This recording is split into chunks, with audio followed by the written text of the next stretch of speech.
हम लोग देखते हैं एमपीएस 003 भारत लोकतंत्र विकास इकाई 3 संविधान और सामाजिक परिवर्तन। इसमें 3.1 प्रस्तावना। इसको देखते हैं तो इसमें जो बातें कही गई है प्रमुख रूप से अध्याय का सार यह है कि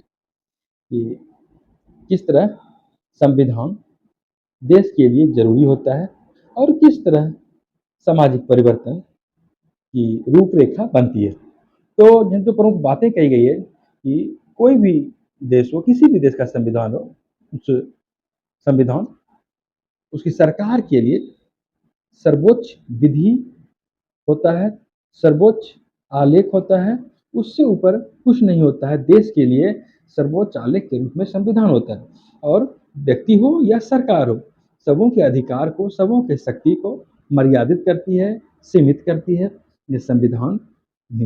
इसलिए संविधान किसी भी देश के लिए जरूरी है। इसमें नियम का संग्रह होता है, कानून का संग्रह होता है, पर जो व्यक्ति होते हैं, नागरिक होते हैं देश के, उसके अधिकारों का जिक्र होता है। और सबसे बड़ी बात कि समाज के अनुरूप जो न्यायसम्मत बातें होती है उसका जिक्र उसमें होता है, उसके पालन करने की बात होती है। और अगर कहें तो सामान्य तौर पर संविधान के का जो अर्थ लगाया जाता है, यह जो सरकार का गठन होगा, जो सत्ताधारी जो होंगे, तो वो कैसे बनेंगे और क्या काम करेंगे। जो शासक होंगे वे किस तरह निरंकुश नहीं हो सकते हैं, कौन सी बाधाएं उन्हें निरंकुश होने से बचाएगी। और यही सारी बातें संविधान में रहती हैं। और न सिर्फ संविधान द्वारा सरकार की शक्ति को सीमित किया जाता है, उस पर नियंत्रण रखा जाता है, बल्कि एक जनता, एक व्यक्ति के तौर पर जनता भी अपनी शक्ति को पहचाने, जागृत हो और सरकार के प्रति, संविधान के प्रति अपने दायित्व का निर्वहन करे। और संविधान से जनता को क्या आशाएं होती है, सरकार से क्या अपेक्षाएं होती है, इन सारी बातों का जिक्र हमें संविधान के रूप में देखने को मिलता है।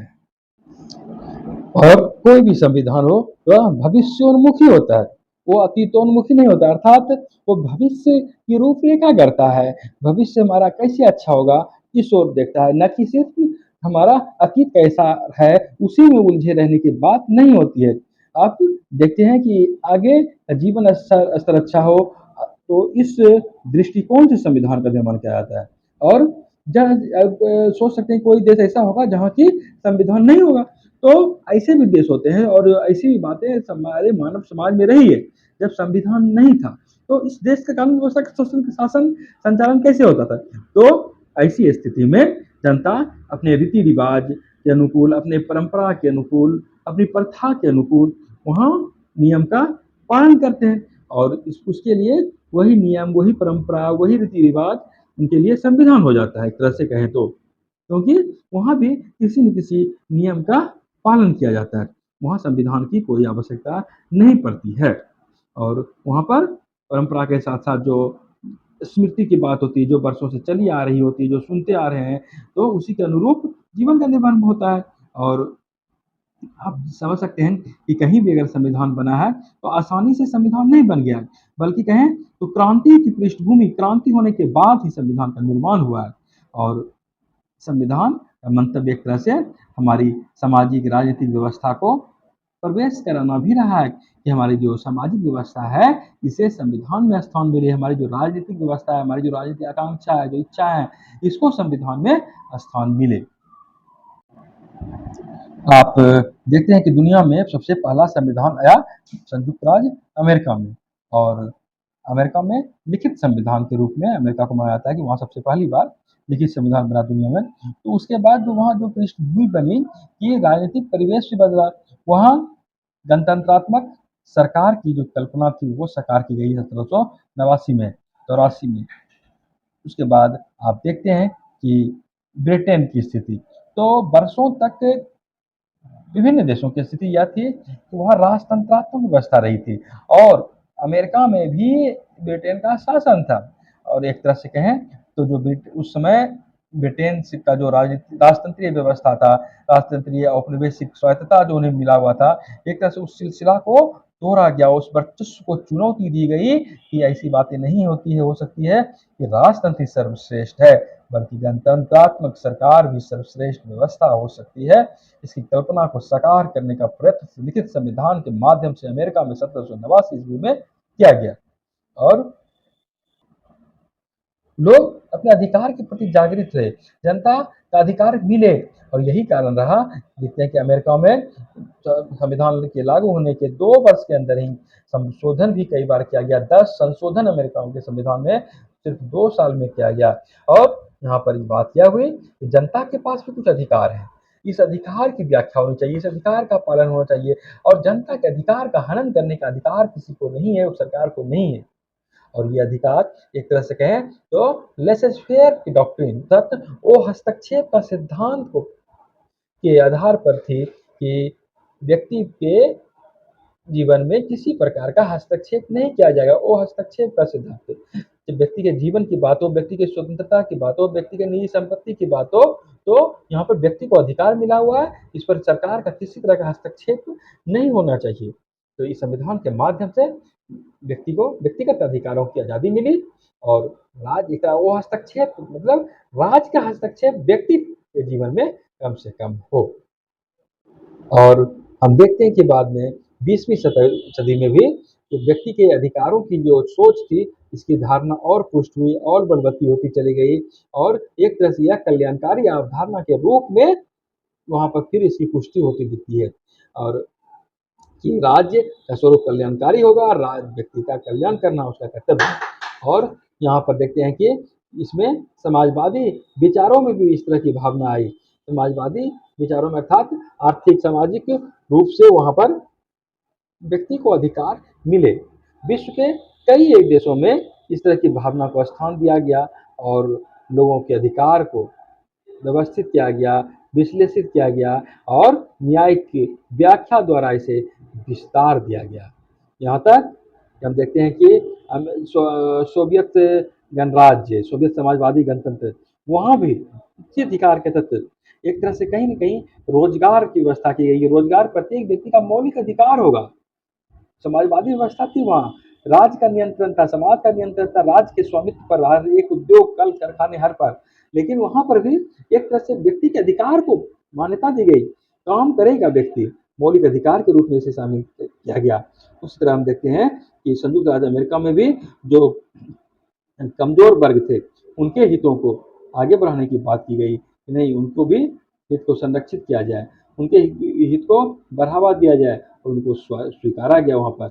और हम देखते हैं कि आयरलैंड के संविधान में तो व्यक्ति के कल्याण के लिए कुछ दिशा निर्देश वाले बात जोड़े गए। भारत के संदर्भ में कहें तो नीति निर्देशक तत्व की बात कर सकते हैं कि जनता को ये सब अधिकार मिलना चाहिए और ये सब अधिकार राज्य द्वारा दी जाएगी।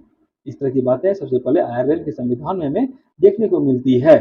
कहने का मतलब कुल मिलाकर कहें तो संविधान एक तरह से व्यक्ति के अधिकारों का दस्तावेज हो जाता है, सरकार के अधिकारों को सीमित करती है, व्यक्ति की अपेक्षा सरकार से क्या होती है यह बात बताती है, सामाजिक राजनीतिक स्थिति संविधान में कैसी है इस बात को रेखांकित करती है, व्यक्ति का विकास कैसे होगा, राज्य किस तरह अपने संसाधन के सहारे व्यक्ति का विकास करेगी, इस तरह की बातें हमें संविधान में देखने को मिलती है। विश्व के प्रत्येक संविधान की बात करते हैं। अब देखते हैं हम लोग MPS 003 भारत लोकतंत्र विकास का अध्याय 3 संविधान और सामाजिक परिवर्तन के अंतर्गत 3.2 भारतीय संविधान का दृष्टिकोण। इस तरह अगर आप देखें तो संविधान के संदर्भ में भारतीय संविधान का क्या दृष्टिकोण है, तो हम देखते हैं कि ब्रिटेन से शक्ति के हस्तांतरण के पश्चात भारतीय संविधान की घोषणा एक नए युग की शुरुआत थी। भारत आजाद हुआ, न केवल आजाद हुआ बल्कि शक्ति का भी हस्तांतरण हुआ।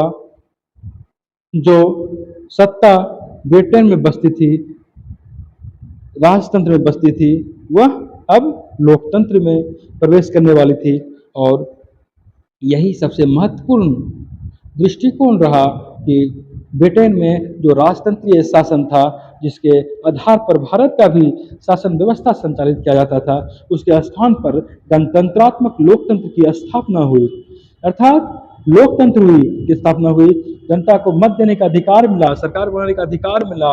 इसके साथ साथ गणतंत्रात्मक लोकतंत्र अर्थात जो देश के संवैधानिक प्रमुख होते हैं, जो देश का पहला व्यक्ति होते हैं, वे निर्वाचित तरीके से पब्लिक के वोट के माध्यम से उनका चयन हुआ, न कि राजतंत्र की तरह राजा का बेटा राजा बनेगा या रानी का शासन होगा, ऐसी बातें नहीं रही। और यहाँ पर जब देखते हैं कि भारतीय संविधान में स्वतंत्रता संग्राम के दौरान बहुत सी अनुभव को हुआ स्वतंत्रता सेनानियों को, और जो जो दिक्कतें हुई, जो जो आकांक्षाएं पाले हुए थे, उन सबों को जो विरासत में मिला, उन सभी आकांक्षाओं को संविधान में स्थान दिया गया। सबों का विकास करने का जो एक चुनौती थी, जो एक लक्ष्य था, जो आकांक्षाएं थी, जो उम्मीद थी, उसे स्थान दिया गया। लोकतंत्र स्थापित किया गया, हर एक देशवासी को लगे कि मेरा सरकार है। और इसके साथ साथ सबसे बड़ी बात कि भारतीय संविधान में उदारवादी लोकतंत्र के ढांचे को कायम रखा गया। उदारवादी लोकतंत्र अर्थात लोकतंत्र जहां जनता का शासन होगा, वे सरकार का चयन करेंगे, सरकार फिर अपने अधिकार का प्रयोग करके जनता के हित में कानून बनाएगी, उसका पालन करवाएगी। और उदारवादी लोकतंत्र किसको कहेंगे? तो उदारवादी लोकतंत्र का अर्थ हुआ कि उदार छोड़ देना, बाजार को उदार, समाज को उदार बना देना, या एक तरह से कहे तो सरकार की शक्ति को सीमित कर देना। लोगों को अधिकार मिले, साथ ही सरकार की शक्ति सीमित, सरकार की शक्ति तो होगी सरकार को, लेकिन निरंकुश शक्ति नहीं होगी। आर्थिक, सामाजिक, राजनीतिक, संवैधानिक मानदंड द्वारा जो स्थापित जो संस्थाएं होगी, जो संवैधानिक संस्थाएं होगी, जो बनी होगी, वे कार्य करेगी किसके लिए? तो वे कार्य करेगी व्यक्ति के स्वतंत्रता की रक्षा के लिए, व्यक्ति के अधिकारों की रक्षा के लिए, व्यक्ति के विकास के लिए, व्यक्ति के उत्थान के लिए। तो ये सारे संस्थाएं कार्य करेगी, और वे सारी संस्थाएं संवैधानिक मापदंड द्वारा निर्मित होगी, बनाई गई होगी। और यहाँ पर सरकार की शक्ति सीमित हो जाती है। नागरिकों की रक्षा के लिए, नागरिकों की सुरक्षा के लिए, नागरिकों के विकास के लिए तमाम संस्थाएं कार्यरत होती है। नागरिकों के अधिकार और उनकी समानता को भंग करना राज्य के लिए निषेध ठहराया जाता है। अर्थात हर एक लोग समान होंगे, समानता का बर्ताव किया जाएगा, इस तरह की भावना को कायम रखा जाता है। और सरकार की यह नहीं कर सकती जो बुनियादी ढांचे के रूप में होती है कि वह समानता का बर्ताव सरकार नहीं कर सकती है। और यहाँ पर हम यह भी देखते हैं कि किसी भी प्रकार का, जैसे समाज है, तो समाज किसी तरह का भेदभाव नहीं कर सकता, अस्पृश्यता का बर्ताव नहीं कर सकता, इस अस्पृश्यता का निषेध ठहरा दिया जाता है। हालांकि समान नजरिए से सरकार सबों को देखती है, लेकिन सरकार को इस बात की विशेष छूट रहती है, राज्य को इस बात की विशेष छूट रहती है कि वह जन कल्याण के हित में, जो विशेष करके जो कमजोर वर्ग हैं, उनके हित में, उनके सुधार के लिए वे विशेष कदम उठा सकते हैं। और हम देखते हैं कि दुनिया में आयरलैंड ऐसा पहला देश हुआ जहां कल्याणकारी कदमों को उठाया गया, कल्याणकारी बातों को नीति निर्देशक तत्व में रखा गया। और हम देखते हैं कि अपने देश में भी आयरलैंड के उदाहरणों को अंगीकार किया गया, उसे अपनाया गया, और तमाम कल्याणकारी बातों को राज्य के नीति निर्देशक तत्व में स्थान दिए गए, एक आशा के साथ, एक उम्मीद के साथ कि राज्य की अभी स्थिति अच्छी नहीं है, राज्य की स्थिति ज्यों ज्यों अच्छी होगी, त्यों त्यों जन कल्याण के कार्य धीरे धीरे अधिक से अधिक किए जाते रहेंगे। MPS 3 का 3.3 संविधान की प्रस्तावना। आज हम लोग देख रहे हैं संविधान की प्रस्तावना। इसमें जो महत्वपूर्ण बातें कही गई है, ये हर उदारवादी लोकतांत्रिक संविधान की एक प्रस्तावना होती है। एक उदारवादी लोकतांत्रिक संविधान अर्थात वहां पर इसका अर्थ हुआ कि सरकार जो चलती है वह संविधान के सहारे चलती है, सरकार संविधान के अनुसार चलती है, संविधान के निर्देश का पालन करती है। और हर एक कोई भी संविधान हो तो वहां पर संविधान का सार निहित होता है। भारतीय संविधान की प्रस्तावना भी राजनीति के आदर्श उद्देश्यों का आलेख है। अर्थात क्या समझ सकते हैं कि जो हमारा संविधान है वह नियम कानून का एक संग्रह तो है, लेकिन उसी तरह ये जो प्रस्तावना है पूरे संविधान का सार है, पूरे संविधान का आत्मा है। अगर आपको भारत के बारे में जानना हो, अधिक नहीं जानते हैं, तो प्रस्तावना को देखिए। प्रस्तावना को देखने के बाद संविधान के बारे में पता चलेगा। और संविधान जानते हैं लोगों की आकांक्षाएं होती है, लोगों की उम्मीद होती है, लोगों की आशाएं होती है, लोगों का जीवन यापन उस अनुरूप होता है, लोग उस संविधान के नियम पर चलते हैं। तो संविधान का ढांचा बताता है सब देश के बारे में, पूरा देश की स्थिति क्या है, क्या भविष्य की आकांक्षाएं हैं, देश कैसा था कैसा है, सारी बातें आपको संविधान की प्रस्तावना देखकर ही पता चल जाता है। और हमारा जो संविधान है यह पूरे भारत की जनता को समर्पित है। इसमें पहला ही लाइन कहा गया है, हम भारत के लोग, अर्थात इस संविधान को हम सभी भारतीय लोगों ने मिलकर बनाया है। यह संविधान कोई बाहर से सौंपी नहीं गई है, ये संविधान किसी दूसरे लोगों के द्वारा नहीं बनाई गई है, बल्कि हम भारत के लोग, जो भारत के लोग हैं, भारत की प्रजा है, वे इसे बनाए हैं, वे इसका नियमबद्ध करते हैं, वे संविधान के अनुसार चलते हैं, वे खुद को संविधान को अर्पित करते हैं। और सर्वोच्च कानून जो होता है वह संविधान के द्वारा तो होता ही है, लेकिन वह सर्वोच्च कानून बनाया गया किसके द्वारा, तो वह सर्वोच्च कानून जनता के द्वारा बनाया गया है, किसी बाह्य सत्ता के द्वारा नहीं बनाया गया है। और भारत को आप जानते हैं लोकतंत्रात्मक के साथ साथ प्रभुता संपन्न देश माना गया है। यहाँ स्वतंत्र है किसी भी प्रकार के निर्णय लेने के लिए, यह किसी पर निर्भर नहीं है, गणतंत्र है भारत, अर्थात यहाँ का जो प्रमुख व्यक्ति होगा, सर्वोच्च पदधारी व्यक्ति होते हैं, राष्ट्रपति होते हैं, यह निर्वाचित होकर आते हैं, न कि राजतंत्र की तरह राजा का बेटा राजा होता है, ऐसी बातें यहाँ पर नहीं होती है। वंशानुगत शासन जैसी कोई व्यवस्था लोकतांत्रिक परिवेश में अपने देश के संदर्भ में गणतांत्रिक परिस्थिति में नहीं होती है। और यहाँ कोई भी कानून का निर्माण होता है वह संसद में होता है, लोकसभा में होता है। और संसद का गठन कौन करता है, संसद का गठन विश्व मताधिकार के द्वारा होता है, चुनाव के माध्यम से संसद का में सांसद का चयन किया जाता है, निर्वाचन किया जाता है। और आप जानते हैं अनुच्छेद 324 से 329 तक चुनाव संबंधी बातों का जिक्र है। तो 326 में जो बातें कही गई अनुच्छेद 326 में कि प्रत्येक निवासी जो स्वस्थ मस्तिष्क का वयस्क नागरिक है, अपराध भ्रष्टाचार अनैतिक कार्य के लिए उस पर कोई रोक नहीं लगाया गया है, तो वह वोट देने के लिए सूचीबद्ध होने का अधिकारी है, वो उसे वोट देने का अधिकार है। हमारा संविधान कई प्रकार के वायदे करते हैं, कई प्रकार की स्वतंत्रताएं देती है, कई प्रकार की समानताएं देती है। इसके पहले एक बात और जान लें, हमारा जो संविधान है यह उद्देशिका के रूप में भी जाना जाता है। उद्देशिका अर्थात जो पूरे संविधान का जब निर्माण किया गया 9 दिसंबर 1946 से संविधान प्रथम बैठक शुरू हुई थी और 13 दिसंबर को नेहरू जी ने संविधान का उद्देशिका प्रस्ताव पारित किया, ये रखा कि ये बातें होनी चाहिए और इसीलिए संविधान की प्रस्तावना को संविधान का उद्देशिका भी कहते हैं। और इनमें जो प्रमुख बातें हैं इसको हम लोग देखते हैं। जैसे इस प्रस्तावना में और एक बात देख लें, प्रस्तावना संविधान का अंग है या नहीं है। तो पहले तो कहा गया कि संविधान का अंग नहीं है, बाद में कहा गया कि बाद में कि संविधान प्रस्तावना का अंग है। और आप देखते हैं कि संविधान का अंग होने के कारण ही प्रस्तावना में बाद में 1976 में 42वें संशोधन के तहत इंदिरा गांधी कार्यकाल में संशोधन में किया जाता है। कई एक बातें इसमें जोड़ी गई है, प्रांत निरपेक्षता, समाजवाद, अखंडता जैसे शब्द 42वें संशोधन करके 1976 में संविधान की प्रस्तावना में जोड़े जाते हैं। यहाँ पर अगर हम थोड़ी सी प्रस्तावना को देख लें तो संविधान की प्रस्तावना जो बातें कही गई कि हम भारत के लोग भारत को एक संपूर्ण प्रभुत्व संपन्न समाजवादी पंथ निरपेक्ष लोकतंत्रात्मक गणराज्य बनाने के लिए तथा उसके समस्त नागरिकों को सामाजिक आर्थिक राजनीतिक न्याय विचार अभिव्यक्ति विश्वास धर्म स्वतंत्रता प्रतिष्ठा और अवसर की समता प्राप्त कराने के लिए तथा उन समय व्यक्ति की गरिमा और राष्ट्रीय एकता और अखंडता सुनिश्चित करने वाली बंधुता बढ़ाने के लिए दृढ़ संकल्प होकर अपनी संविधान सभा में आज तारीख 26 नवंबर 1949 मिति मार्ग से शुक्ल सप्तमी संवत 2006 विक्रमी को द्वारा इस संविधान को अंगीकृत अधिनियमित और आत्मर्पित करते हैं। इसको थोड़ा सा अगर हम देख लें तो हम भारत के लोग यानी संविधान की प्रस्तावना का निर्माण ही किया गया है कि संविधान प्रस्तावना अर्थात संविधान का सार, संविधान की आत्मा, संविधान की कुंजी, इसका निर्माण ही किया गया है हम भारत के लोग द्वारा। सबसे महत्वपूर्ण चीज है कि जो भारत के लोग हैं, भारत की प्रजा है, भारत के नागरिक हैं, उनके द्वारा यह समर्पित है संविधान का निर्माण इनके द्वारा हुआ है, इनके लिए हुआ है। और भारत को एक संपूर्ण प्रभुत्व संपन्न बनाते हैं, अर्थात संपूर्ण प्रभुत्व संपन्न, ये इसके संविधान के तत्व के अंतर्गत आते हैं। ये सारी बातें संपूर्ण प्रभुत्व संपन्न का अर्थ हुआ कि यह सर्वोच्च संप्रभुता इसी में वास करती है, संविधान में वास करती है। और भारत किसी के संविधान किसी बाहरी सत्ता द्वारा, बाहरी शक्ति द्वारा नहीं बनाया गया है, बल्कि भारत के लोगों द्वारा बनाया गया है। यह सबसे शीर्ष पर होगा, इसके आदेश का पालन सभी कोई करेंगे, इसके निर्देश के पालन सभी कोई करेंगे, इसके अनुकूल ही नियम मानकर लोग चलेंगे। और समाजवादी प्रभु संपन्न समाजवादी का यहाँ पर जो सेंस किया गया, हालांकि ये बाद में शब्द जोड़ी गई है तो चित्र में 42वें संशोधन करने के बाद तो समाजवादी का सेंस आता है साम्यवाद के संदर्भ में। मार्क्सवाद के संदर्भ में सर्वहारा की क्रांति होगी, सर्वहारा का शासन होगा, समाजवाद की स्थापना होगी। लेकिन भारत का समाजवाद सोवियत संघ की समाजवादी व्यवस्था से अलग है।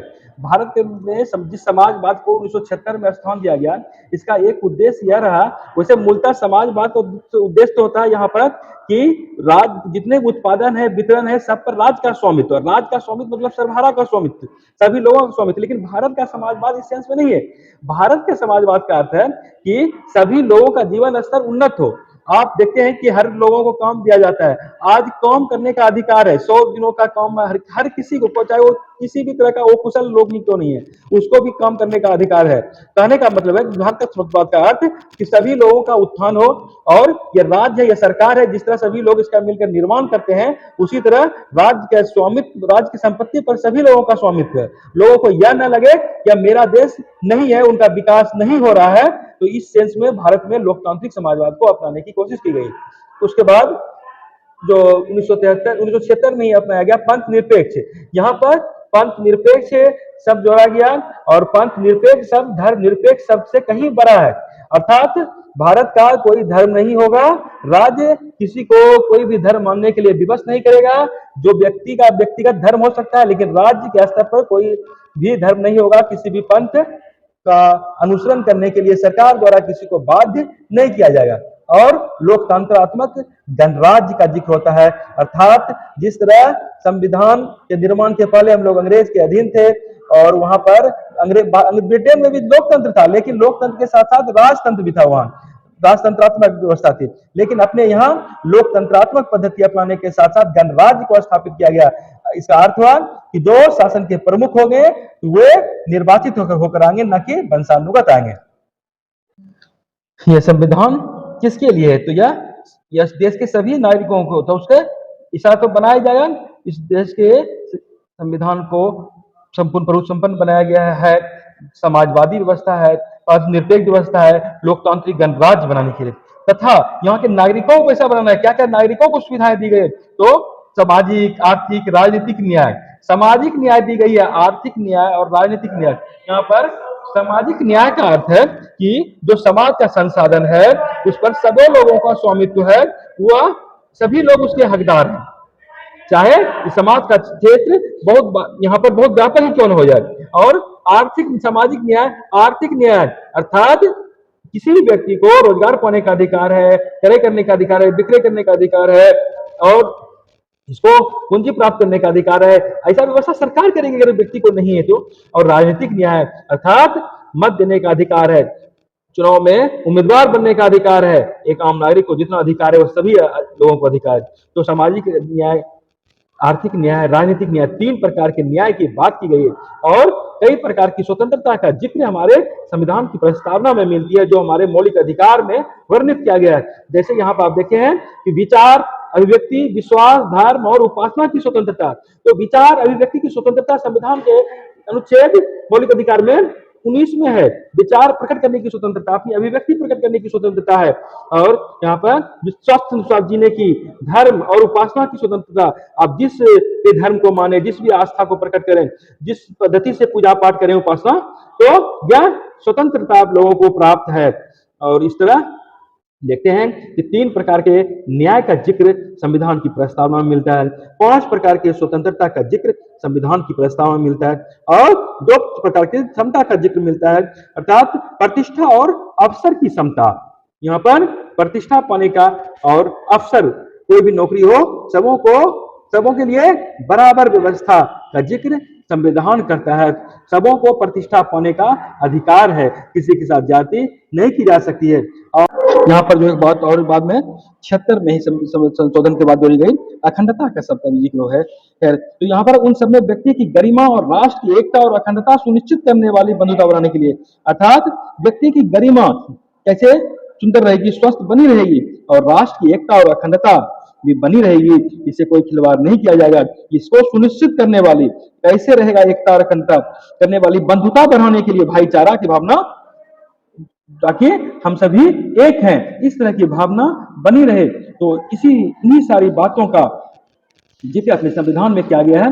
और कहते हैं कि ऐसा करने के लिए दृढ़ संकल्प होकर हम लोग प्रतिबद्ध होते हैं, दृढ़ संकल्पित होते हैं और इसे अपनाते हैं। कब? इस संविधान को आज तारीख 26 नवंबर 1949 को अपनाया गया। 26 नवंबर 1949 को अपनाया गया। आप जानते हैं कि संविधान सभा की प्रथम बैठक हुई थी 9 दिसंबर 1946 को और 26 नवंबर 1949 को इसे अपनाया गया।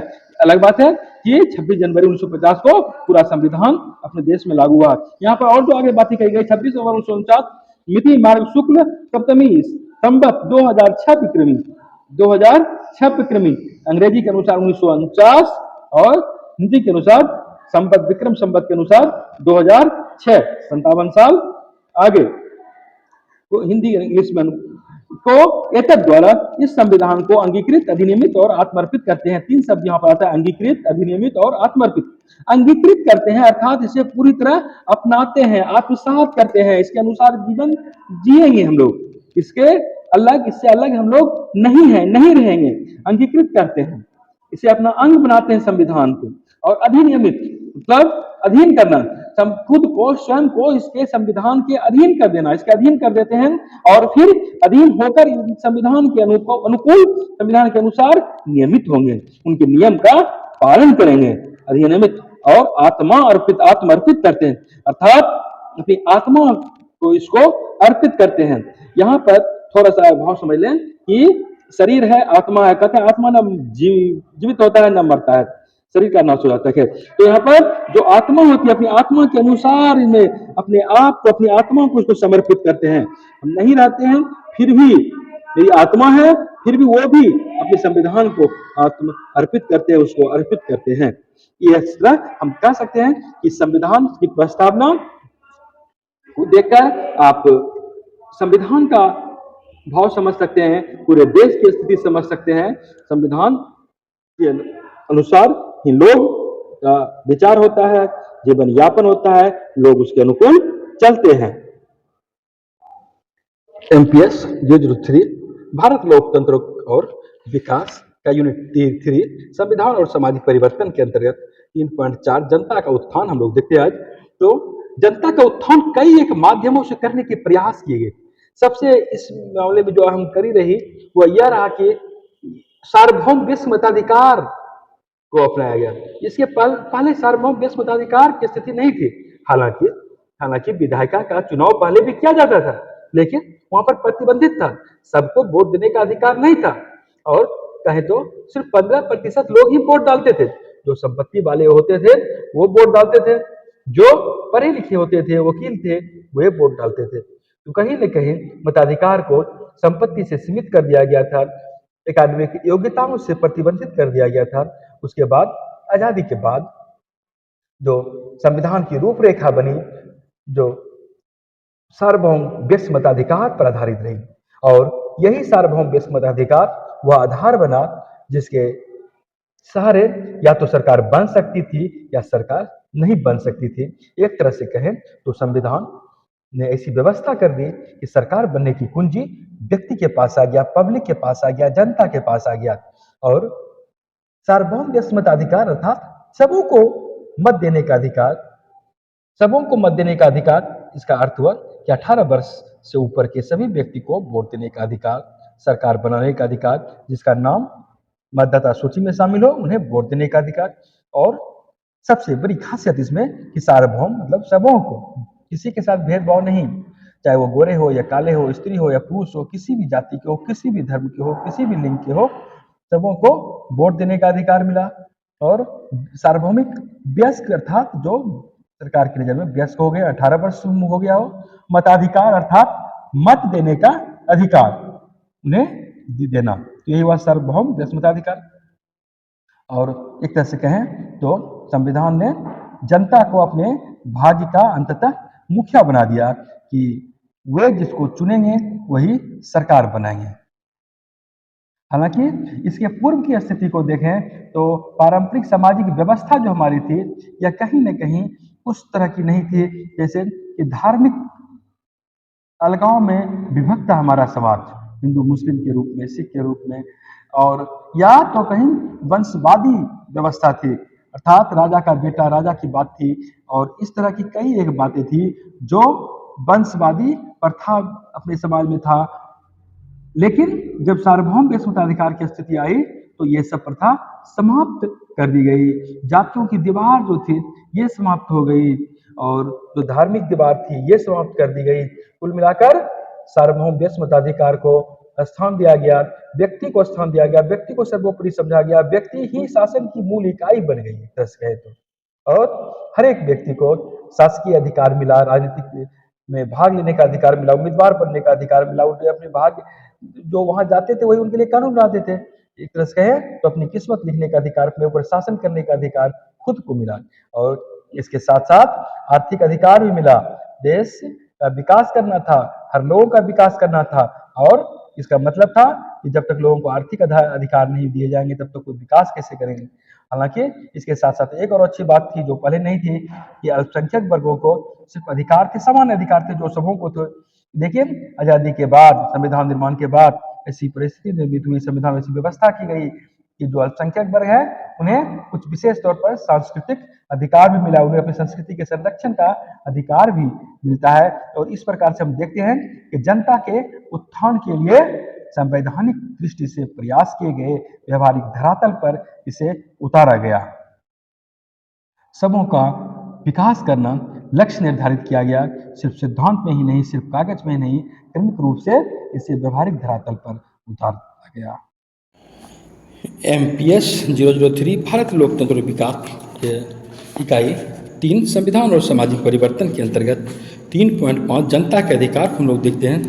दरअसल जनता को तमाम प्रकार के अधिकार मिले हुए हैं, मानवाधिकार के रूप में, मौलिक अधिकार के रूप में, संवैधानिक अधिकार के रूप में तमाम प्रकार के अधिकार तो मिले हुए हैं। लेकिन यहाँ पर प्रमुख रूप से अधिकार की जब हम बात करते हैं तो मौलिक अधिकार यद्यपि जनता को प्राप्त है, लेकिन इसके बावजूद हम देखते हैं कि 2 प्रकार के अधिकार होते हैं। एक जो सभी व्यक्ति को मिले होते हैं, दूसरा जो सिर्फ भारत में रहने वाले नागरिक को प्राप्त होते हैं। जो हालांकि सूक्ष्म अंतर है, कुछ अनुच्छेद ऐसे हैं जो तमाम सभी व्यक्ति को इसका लाभ मिलता है, कुछ अनुच्छेद ऐसे हैं जो सिर्फ भारत में रहने वाले नागरिकों को मिलता है। जैसे कि यहाँ पर हम देख सकते हैं कि कुछ ऐसे स्थिति होती है जो तमाम प्रकार के नागरिकों को नहीं मिलते हैं, अर्थात जो व्यक्ति के रूप में होते हैं तो उसको तो मिलते ही मिलते हैं।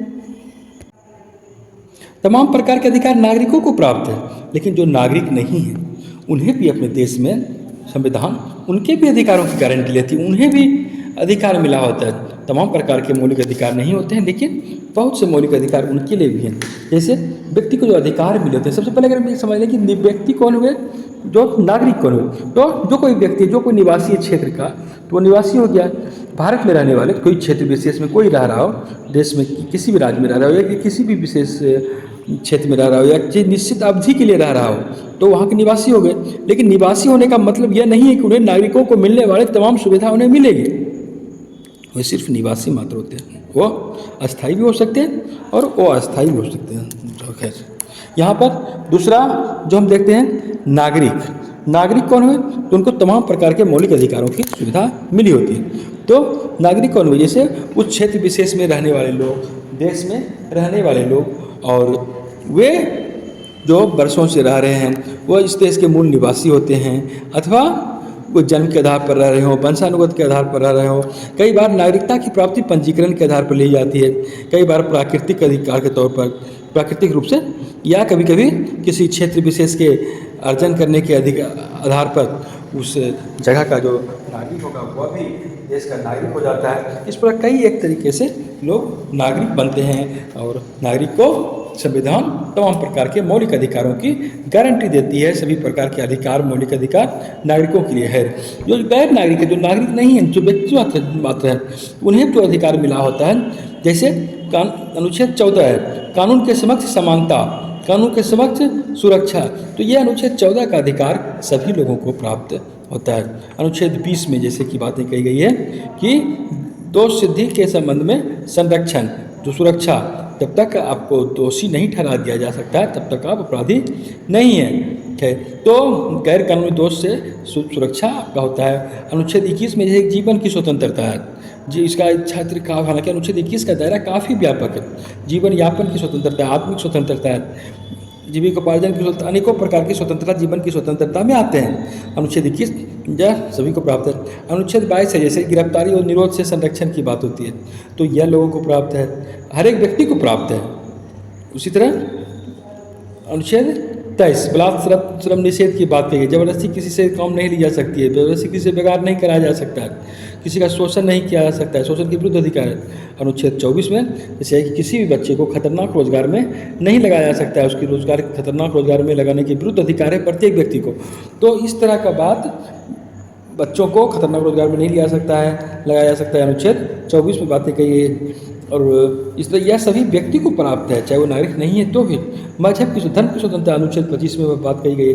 अनुच्छेद 26 में इसी तरह संस्कृति और शिक्षा का अधिकार कहा गया है कि उसी तरह 27 अनुच्छेद में है कि कोई विशेष धर्म के प्रचार के लिए यदि वे धन संग्रह करते हैं तो करों के भुगतान के संबंध में उन्हें संरक्षण प्राप्त है। इस संदर्भ में धार्मिक संस्थान लाभ की प्रक्रिया में होती है। और अनुच्छेद 28 में भी जैसे कि धार्मिक संस्थाओं को अपने विद्यालय में अपने धार्मिक निर्देश के अनुरूप शिक्षा देने की स्वतंत्रता है। संस्कृति और शिक्षा के अधिकार अनुच्छेद 25 से 28 में।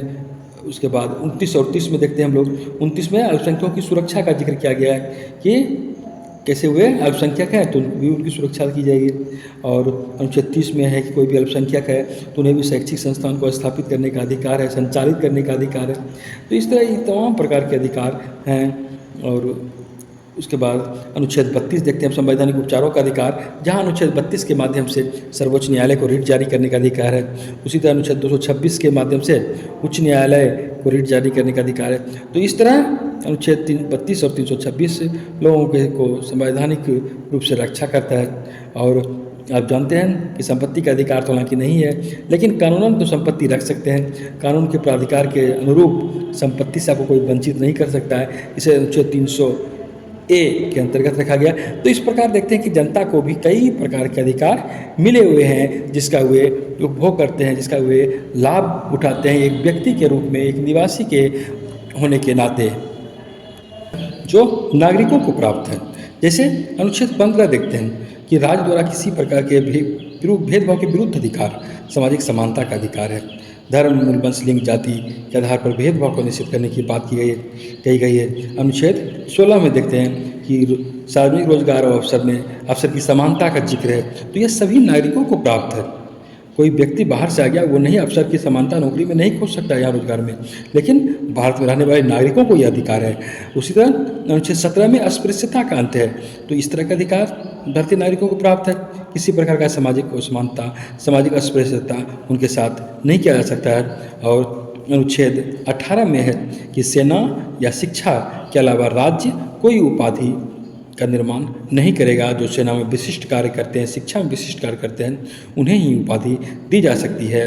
और जैसे अनुच्छेद 18-19 में देखते हैं तो काफ़ी व्यापक अधिकार इसमें भी भारतीय नागरिकों को प्राप्त है। सबसे प्रमुख भाषण देने की स्वतंत्रता, अपने विचार प्रकट करने की स्वतंत्रता, अपनी अभिव्यक्ति की स्वतंत्रता, शांतिपूर्वक सम्मेलन की स्वतंत्रता, संस्था संघ का निर्माण करने का स्वतंत्रता, कहीं भी आने जाने की स्वतंत्रता, भारतीय क्षेत्र में कहीं भी आप आ जा सकते हैं, निवास कर सकते हैं, रह सकते हैं, कोई भी व्यवसाय अपना सकते हैं, कोई भी व्यापार कर सकते हैं। इस प्रकार तमाम प्रकार की व्यवस्था भारतीय नागरिकों को प्रदान की गई है। अधिकारों की प्रकृति कैसी है? तो यदि हम अपने देश में लोगों को मिले अधिकारों की प्रकृति के संदर्भ में देखें तो भारत में लोगों को, व्यक्ति को जो अधिकार मिला हुआ है यह विलोम प्रकार के अधिकार कहलाते हैं, यह अनुलोम अधिकार नहीं है। यहाँ के लोगों को मिला हुआ अधिकार विलोम प्रकृति के अधिकार माने जाते हैं। ऐसा इसीलिए क्योंकि व्यक्ति को जो अधिकार मिले हुए हैं तो यहाँ पर अधिकारियों का इसका उल्लंघन करने के लिए रोका जाता है। राज्य अधिकारी नहीं चाहता है कि व्यक्ति को अधिक अधिकार मिले, कहने का मतलब, और जितने अधिकार लोगों को मिले होते हैं वो उस अधिकारी के विरुद्ध मिले होते हैं। कोई अधिकारी, कोई राज्य, कोई सत्ता, कोई सरकार उसके अधिकार का उल्लंघन नहीं कर सकता, उसके अधिकार को नहीं छीन सकती। इसीलिए यहाँ के लोगों को मिले अधिकार को विलोम प्रकृति का अधिकार कहा जाता है। जबकि हम यह भी देखते हैं इन अधिकारों में से ज़्यादातर जो अधिकार हमें मिले होते हैं वह राज्य के विरुद्ध ही लोगों को अधिकार मिले होते हैं। समाज तो चाहता है कि अस्पृश्यता बनी रहे, लेकिन लोगों को उसके विरुद्ध अधिकार है तो अस्पृश्यता का अंत होगा, जिस प्रकार के हम अनुच्छेद 17 में देखते हैं। उसी तरह अनुच्छेद 29 है, तो वहाँ अल्पसंख्यक को विशेष सुरक्षा दिया गया है, जो कि वह भी समाज के विरुद्ध है। समाज तो चाहता है कि यथावत स्थिति रहे, जो पारंपरिक प्रक्रिया चली आ रही है, जो वर्षों से चली आ रही है वो रहे, लेकिन उसके विरुद्ध जाकर के राज्य को अधिकार, व्यक्ति को अधिकार मिलता है। और ज़्यादातर अधिकार व्यक्ति विशेष के लिए है, कुछ वर्ग के लिए, जैसे अनुच्छेद 27, 29, 30 में हम देखते हैं कि अल्पसंख्यकों के अधिकारों का संरक्षण करने की बात कही गई है। संस्कृति और शिक्षा का अधिकार है, और हालांकि यह बात भी है कि हमें जितने अधिकार मिले हुए हैं या इस शर्त पर मिलते हैं कि उससे कोई सार्वजनिक हित को नुकसान नहीं पहुंचना चाहिए, कोई कानून व्यवस्था में उल्लंघन नहीं होना चाहिए, उसका अहित नहीं होना चाहिए, उसके मर्यादा का हनन नहीं होना चाहिए, और जो कमज़ोर वर्ग के जनता है, कमज़ोर वर्ग के पब्लिक हैं, उनके हित पर कोई कुठाराघात नहीं होना चाहिए। संस्कृति का सम्मान होना चाहिए, उसका संरक्षण हमेशा होते रहना चाहिए। यह भी जान लें कि जो परंपरावादी उदारवादी लोकतांत्रिक व्यवस्था होती है, जैसे भारत के साथ साथ अमेरिका को भी देख सकते हैं, तो वहाँ भी अधिकारों को विलोम रूप से बनाया गया है। जैसे कि उदारवादी लोकतंत्र में होता है क्या कि संवैधानिक मापदंड द्वारा जो स्थापित जो संस्थाएं होती हैं उनके द्वारा पब्लिक के हितों की रक्षा की जाती है। लोकतांत्रिक अधिकारों की जो रक्षा की जाती है, जो कमजोर तबके हैं उनके अधिकारों की रक्षा होगी। तो इसी तरह वहाँ पर राज्य की संस्थाएं उनकी रक्षा करती है। तो यहाँ पर भी यही हुआ कि इस तरह पारंपरिक उदारवादी लोकतंत्र, जैसे कि इसका उदाहरण अमेरिका है, तो वहाँ पर इस तरह अधिकार को बनाया गया कि राज्य व्यक्ति के अधिकार का हनन नहीं कर सकता है, समाज का कोई अन्य सदस्य इन अधिकारों की सुरक्षा का हनन भी नहीं कर सकता, और यदि कुछ होता है तो राज्य की विधि और कानून व्यवस्था द्वारा उससे निपटा जा सकता है। और कहा गया कि जैसे अमेरिका में जातीय दंगे हो जाते हैं, जातीय दंगे दो जाति के बीच, तो उसको निपटाने की प्रक्रिया आपराधिक के जो कानून बने हुए हैं उसके तहत किए जाते हैं, और संवैधानिक तौर पर बिना किसी भेदभाव के ऐसा किया जाता है। उसी तरह भारत में देखते हैं तो जैसे ऊंची जाति के लोग हैं तो नीची जाति के लोगों के साथ अगर अस्पृश्यता का भेदभाव करते हैं, तो ऐसा यदि करते हैं तो यह कहीं सीधे तौर पर संविधान के प्रति अपराध होता है, और इसके खिलाफ कार्रवाई की जाती है। ऐसा आप नहीं कर सकते हैं, संविधान में इस प्रकार की भेदभाव व्यवस्था की गई है, किसी प्रकार के भेदभाव आप नहीं कर सकते हैं। उसी तरह बहुसंख्यक समुदाय हो तो वह भी अल्पसंख्यक के अधिकार का उल्लंघन नहीं कर सकता है, यदि ऐसा करता है तो वह कहीं न कहीं संविधान के समक्ष अपराध की श्रेणी में आता है, और यह राज्य का संवैधानिक कर्तव्य हो जाता है कि कोई अनुसूचित जाति हो या अनुसूचित जनजाति हो, दलित तबका हो या आदिवासी तबका हो, या फिर धार्मिक रूप से अल्पसंख्यक हो या भाषाई रूप से अल्पसंख्यक हो, तो इन सब तमाम लोगों के सामाजिक अधिकारों की रक्षा करना यहाँ पर फिर राज्य का संवैधानिक कर्तव्य हो जाता है। संविधान में यह बातें कही गई है, और राज्य का ये कर्तव्य होता है कि उन तमाम लोगों की रक्षा करे।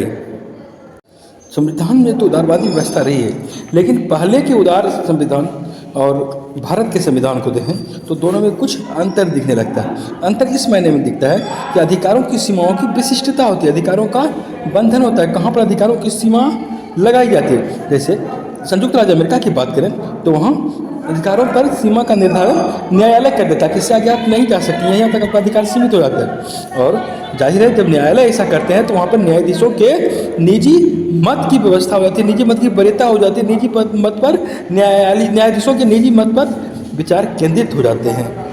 वहीं इन भारत के संदर्भ में देखें तो इन नीति का निषेध तो नहीं है, इसका समाप्ति तो नहीं किया गया है, लेकिन इससे अलग बात यहाँ पर ये दिखती है कि संवैधानिक सीमाओं के तहत बन जाने वाली बात होती है। संवैधानिक सीमाओं का सरोकार कानून व्यवस्था से तो होता ही होता है, जनसम्मान के हित से भी होता है, न्यायिक व्यवस्था के तहत भी होता है, और सामाजिक संपन्नता की बात हो, नैतिकता की बात हो, समाज के कमजोर वर्गों का कल्याण करने की बात हो, तमाम बातें इसमें आ जाती है।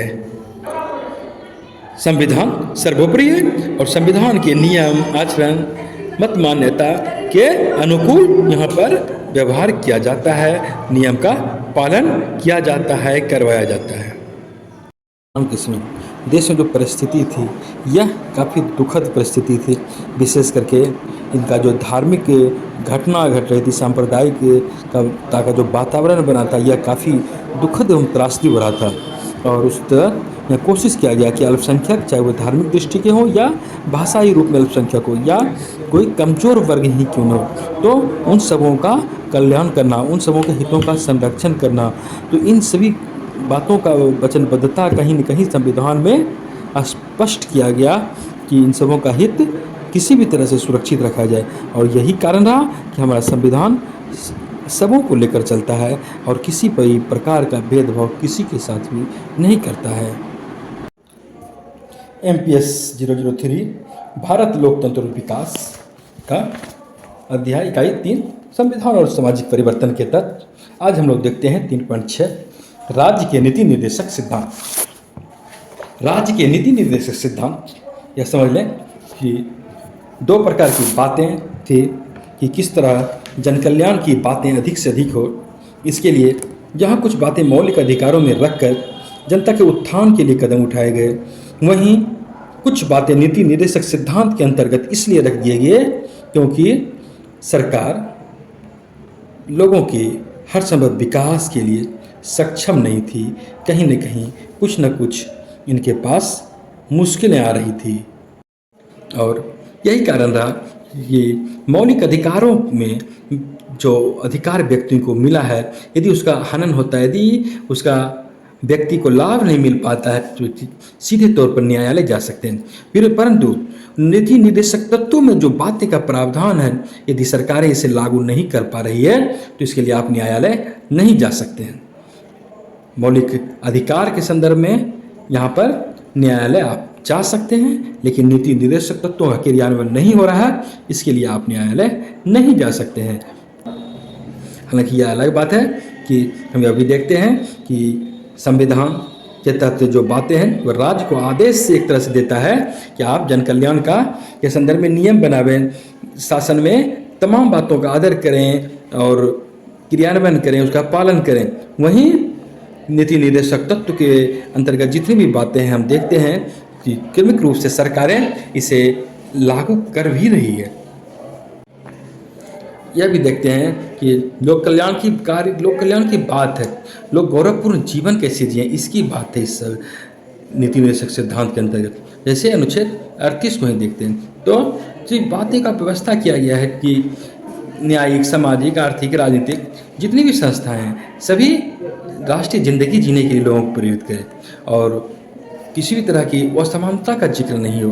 विशेष करके वेतन के संदर्भ में हम देखते हैं स्तरहीन सुविधा न मिले, सभी लोगों को अवसर की समानता मिले, किसी प्रकार का भेदभाव नहीं हो व्यक्ति में और विभिन्न क्षेत्रों में, या कोई भी उद्यम कर रहे हैं आप उसके साथ भेदभाव नहीं हो।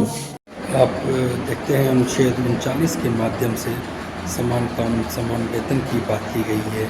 किसी प्रकार के असमानता का जिक्र नहीं होना चाहिए। श्रमिक हो, कोई स्त्री हो, पुरुष हो, तो ऐसी बातें की गई है। और साथ ही किसी प्रकार का व्यसन का शिकार बच्चे नहीं हो, तमाम प्रकार के विकास की बात हो, स्वतंत्र एवं गरिमापूर्ण जीवन कैसे जिए, इन तमाम बातों का जिक्र है। संविधान के भाग 4 के नीति निर्देशक तत्व में कानून के दायरे को भी विस्तृत बनाने का प्रयास किया गया है और इस प्रकार की व्यवस्था की गई कि राज्य सभी अवसरों के आधार पर न्याय सुनिश्चित करने की बात करे। विशेष करके हम देखते हैं कि जो गरीब लोग व्यक्ति होते हैं, जो निसहाय होते हैं, असहाय होते हैं, उन्हें निःशुल्क कानूनी सहायता उपलब्ध कराने की बात की जाती है। इस प्रकार ऐसी व्यवस्था सुनिश्चित करने का प्रयास किया गया है। कोई यदि गरीब है तो ऐसा नहीं कि वो न्याय से वंचित रह जाए, तो उसके लिए निःशुल्क कानूनी सहायता करने के प्रावधान किए गए हैं। अनुच्छेद 39A के माध्यम से संविधान में से 42वां संशोधन के बाद जोड़ा गया है। और ऐसा अनुच्छेद 44 के संदर्भ में देखते हैं कि राज्य ऐसा व्यवस्था कर दिया गया है कि राज्य ऐसा हर संभव प्रयास करेगा कि समान नागरिक संहिता की व्यवस्था हो, अर्थात कहने का मतलब है कि पूरे नागरिक के लिए, पूरे देशवासी के लिए एक समान कानून की बात का जिक्र है। अनुच्छेद 50 में कार्यपालिका और न्यायपालिका को एक दूसरे से पृथक करने की बात कही गई है, ताकि ओवरलैप नहीं हो, काम का बोझ एक दूसरे पर नहीं पड़े, सब दोनों का काम अलग अलग रहे और हर कोई अपने अपने कार्य करे। इस तरह हम अगर देखें तो इसके माध्यम से, संविधान के माध्यम से सामाजिक परिवर्तन की रूपरेखा स्थापित करने की कोशिश की गई है, सामाजिक बदलाव को स्थापित करने की कोशिश की गई है। हम देखते हैं अनुच्छेद 40 में ग्राम पंचायत के गठन का जिक्र है, अर्थात ग्राम पंचायत का गठन तो है, लेकिन इसके माध्यम से यह किया गया है कि लोग जागरूक हो, कुछ सहभागिता अपनावें, वे शासन में सहभागिता अपनावें, उसे अपनी शक्तियों का एहसास हो, वे भी अधिकार से लैस हों, वे एक स्थानीय स्वावलंबी सरकार की स्थापना करने में वे भी समर्थ हैं। कहीं कहीं अनुच्छेद 40 का जो उद्देश्य रहा है, आर्थिक दायरे को भी काफ़ी व्यापक बनाने पर बल दिया गया है, अर्थात आर्थिक दायरे के अंतर्गत जो उपाय किए हैं, जैसे कि सभी लोगों का विकास हो, आर्थिक सामर्थ्य में वे आ सकें, विकास की परिधि हो में वे शामिल हों। विशेष करके हम देखते हैं कि शिक्षा का अधिकार आज मिल गया है, इसके माध्यम से वे अपने आप को सबल बनाते हैं। आज काम करने का अधिकार है, ऐसा इसलिए 100 दिन का आप देखते हैं कि वो कुशल भी है, कोई दक्षता नहीं है, फिर भी 100 दिन का काम करने की गारंटी उसे सरकार देती है। ऐसा इसलिए कि कोई बेरोजगार नहीं रहे, उसे आर्थिक रूप से नुकसान न सहना पड़े, थोड़ी आर्थिक सबलता उसे मिले। और वृद्धावस्था का बात हो, बीमारी का बात हो, विकलांगता की बात हो, या किसी प्रकार की असक्षमता की बात हो, तो वहाँ पर उन्हें तमाम प्रकार के सार्वजनिक सहायता देने की बात कही गई है। हम देखते हैं यही कारण है कि काम का अधिकार हमारे उदारवादी लोकतांत्रिक व्यवस्था में दिया गया है। ऐसा इसलिए कि राज्य का तो नियंत्रण है, लेकिन उत्पादन के सभी साधनों पर राज्य ही नियंत्रण नहीं करे। आज देखते हैं आप, सार्वजनिक बीमा की बात होती है कि या आयुष्मान कार्ड योजना सुने होंगे, तो इसका कहने का मतलब कि हर स्तर तक विकास पहुँचे, एक विकसित देश बनाने की कल्पना को साकार करने में इस तरह की व्यवस्था जरूरी है, अन्यथा पिछड़ापन बढ़ेगा और अमीरी गरीबी की खाई बढ़ेगी। इसलिए भारत जैसे देश में सामाजिक बीमा की बात होती है और अन्य तरह के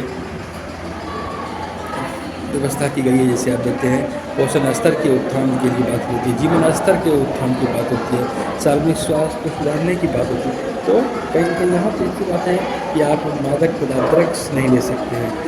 अनुच्छेद 47 में मादक पदार्थ हानिकारक औषधियों का निषेध किया गया है कि इसका सिर्फ अगर उपयोग किया जाएगा तो सिर्फ चिकित्सकीय बात के लिए, अन्यथा नहीं किया जाएगा। श्रमिकों के अधिकार को देखें तो राज्य व्यक्ति के लिए मानवीय दशा का निर्माण करेगा और व्यक्ति को किसी प्रकार की कठिनाई ना हो, काम करने का उचित वातावरण मिले, इस प्रकार की व्यवस्था करने का जिक्र संविधान राज्य से करता है। और जैसे कि अब देखते हैं कि मातृत्व अवकाश की बात होती है, कहने का मतलब महिलाओं को सुलभ परिवेश में काम करने का वातावरण मिल सके, या और एक तरह से कहें तो इस प्रकार का वातावरण बनाना ताकि कोई भी श्रमिक हो उन्हें लगे कि परिस्थिति उसके अनुकूल है, चाहे उनके वेतन संबंधी बात हो, जीवन के उचित दशा की बात हो, या फिर मनोरंजन की भी बात हो, सामाजिक सांस्कृतिक अवसर, हर प्रकार से वो वंचित नहीं रहे। और देखते हैं इसीलिए कि कई बार पर्व त्यौहार के विशेष के अवसर पर कार्य को बंद कर दिया जाता है, काम नहीं की छुट्टी कहने का मतलब अवकाश की सुविधा श्रमिकों को दी जाती है। ऐसा इसलिए कि सांस्कृतिक परिवेश बरकरार रहे, सांस्कृतिक स्तर पर व्यक्तिगत रूप से सहभागिता हो। और हम यह भी देखते हैं कि अनुच्छेद 43 में कुटीर उद्योग को प्रोत्साहन देने की बात कही गई है। ऐसा इसलिए कि वे घर पर रहकर भी अपना काम कर सके। और इसी तरह अनुच्छेद 43A के माध्यम से व्यवस्था की गई है कि इस प्रकार का व्यवस्था राज्य करेगा कि यह आदेश देगा कि कोई भी व्यवसाय हो, कोई प्रबंधन हो, तो वहाँ जो उद्योग में जो लोग लगे हुए हैं तो उनकी भागीदारी वहाँ पर सुनिश्चित हो। संविधान के माध्यम से बच्चों एवं कमज़ोर वर्गों के लिए विशेष व्यवस्था किया गया। आप देखते हैं कि अनुच्छेद 45 के माध्यम से यह व्यवस्था की गई थी राज्य के नीति निर्देशक तत्व के माध्यम से कि संविधान जब आरंभ हो जाएगा तो उसके 10 वर्ष के अंदर तक जितने भी बच्चे हैं 14 साल तक के सभी बच्चों के लिए निःशुल्क शिक्षा की व्यवस्था कराई जाएगी। कहने का मतलब कि निःशुल्क शिक्षा के माध्यम से विकास की रूपरेखा स्थापित करना था। इसी तरह अनुच्छेद 46 के माध्यम से भी यह बात स्थापित करने की कोशिश की गई कि राज्य कमज़ोर वर्ग के जो लोग हैं उसके शैक्षिक और आर्थिक हित को देखते हुए उसे प्रोत्साहित करे, यदि पिछड़े हुए हैं तो वे आगे बढ़ाने का प्रयास करें, विशेष करके अनुसूचित जाति अनुसूचित जनजातियों के माध्यम से कि वे भी आगे बढ़े, वे सामाजिक अन्याय के शिकार न हो जाए, किसी प्रकार के शोषण के वे शिकार न हो जाए। इससे बचाने के लिए अनुच्छेद 46 के माध्यम से भी प्रयास किए गए। विकास करने के लिए संविधान के माध्यम से प्रयास किए गए। हम देखते हैं कि अनुच्छेद 48 में ऐसी व्यवस्था की गई कि राज्य जिस प्रकार की उद्योग का विकास किया है उसी तरह कृषि का भी विकास करे, विज्ञान कृषि और उद्योगों का आधुनिक विज्ञान की तर्ज पर विकास का प्रयत्न करे, स्पष्ट रूप से अनुच्छेद 48 में लिखी गई है। उसी तरह अनुच्छेद 49 में भी है कि कोई भी राष्ट्रीय महत्व का स्मारक है तो उन्हें नष्ट नहीं किया जाए, उन्हें संरक्षित किया जाए, ऐतिहासिक दृष्टि से ऐसी वस्तु की रक्षा किया जाए, उसकी तस्करी नहीं करने दिया जाए, किसी परिस्थिति में उन्हें बचाया जाए। कहने का मतलब है कि राज्य के कर्तव्य के रूप में इस प्रकार की व्यवस्था स्थापित की गई कि लोगों को विकास का समुचित वातावरण मिले, लोग की जो स्थिति थी वर्तमान उस समय समकालीन परिस्थिति में तो वो बदले। और काफ़ी व्यापक दृष्टि से संविधान में उस तमाम बातों को स्थान दिया गया, व्यक्ति के विकास के लिए, व्यक्ति के जीवन में बदलाव के लिए, पर्यावरण संरक्षण तक, वन एवं वन्यजीव की रक्षा तक की दृष्टि से इस बात के प्रयत्न किए गए कि एक अच्छा वातावरण का निर्माण हो। नीति निर्देशक तत्व जीवन के हर क्षेत्र तक पहुंचाने के प्रयत्न किए गए। और ऐसा थोड़ी सी बात यह भी हुई कि सरकार के आर्थिक स्थिति पर छोड़ दिया गया कि ज्यों-ज्यों राज्य की स्थिति अच्छी होती जाएगी त्यों-त्यों जीवन को बदलने वाली दशाओं के संदर्भ में सरकार प्रयत्न करते रहेगा।